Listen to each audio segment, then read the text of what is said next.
तर नमस्कार मित्रांनो, कसा आहे सुंदर साप बघा समोर.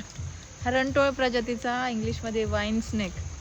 झाडावरती वास्तव्यास असतो, झाडावरच राहतो, झाडावरच खातो आणि झाडावरच झोपतो आणि त्याचं जे पूर्ण आयुष्य आहे ते पूर्णपणे झाडावरच काढतो असा हा. आणि लोकांच्या मनामध्ये एक याबद्दलचा एक गैरसमज निर्माण झाला आहे, तो म्हणजे की हा साप जो आहे हा टाळू फोडतो. आणि हा गैरसमज होण्याचं कारण आहे त्याचं हे निमुळतं तोंड.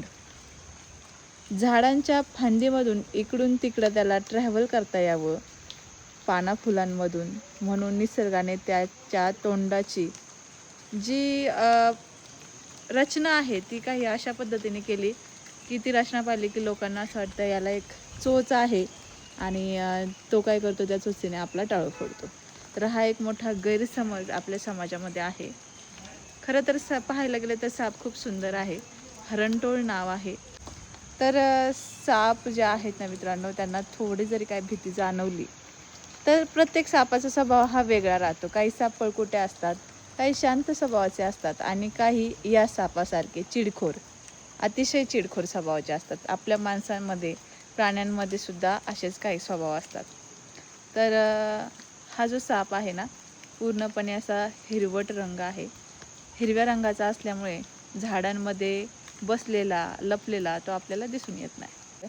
आता तुम्ही बोलताल ताई तुम्हाला चावेल चावेल चावेल, पण माझं झालं असं, त्याच्यापासून मी जेवढं अंतर, म्हणजे आमच्या दोघांमध्ये जेवढं अंतर ठेवलं आहे त्या हिशोबाने मला माहिती आहे की हा साप किती मोठा आहे.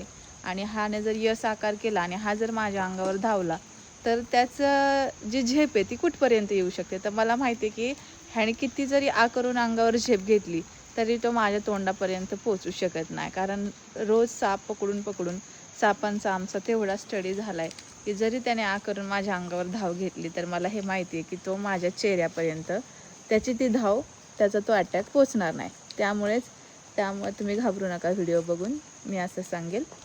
सापांना घाबरण्याची काहीच गरज नाही, कारण सगळे साप काही विषारी नसतात. आणि सापांबद्दल आपल्याला योग्य माहिती असेल तर आपण सापाला घाबरत नाही. सापांना आपण खूप घाबरतो, म्हणूनच आपल्या मनामध्ये ती एक भीती तयार झाली आहे की साप चावला तर जीव जाणार, हे एक वाक्य आपल्या मनामध्ये ठाम झालेलं आहे. पण सापाबद्दल, साप चावल्यावर काय करायचं, साप चावू नये म्हणून काय करावं, साप कसा चावतो, सापांच्या प्रजाती कोणता, कोणता विषारी, कोणता बिनविषारी. तर तो काय करतोय, खूपच अटॅक करतोय. मला वाटलं होतं की कदाचित याला थोडीफार चाहूल जाणवली की हा पळेल, पण हा पळणाऱ्यातला नाही आहे, हा नडणाऱ्यातला आहे. तर त्यामुळे आपण त्याला काही जास्त त्रास देत नाही आहे त्या ठिकाणी आपण त्याला सोडून जाऊयात. हरणटोळ प्रजातीचा हा आहे एक नेमविषारीचा. हो राजा, नाही काय करणार, आम्ही चाललोय. हे बघा किती मोठा करतोय तो. बाय बाय, नको जाऊ, चला. फार सुंदर दिसतं. शेपटी त्यांना हातपाय नसतात आपल्यासारखे, मग ते तरी पण झाडावर कसे काय राहतात, कसे काय शिकार करतात, कसे सगळं. तर त्यांचं याच्यामध्ये सगळ्यात महत्त्वाची भूमिका, त्यांना सगळ्यात मोठा सपोर्ट असतो ती म्हणजे त्यांची लांब सडक शेपटी आणि लांब सडक त्यांचं शरीर.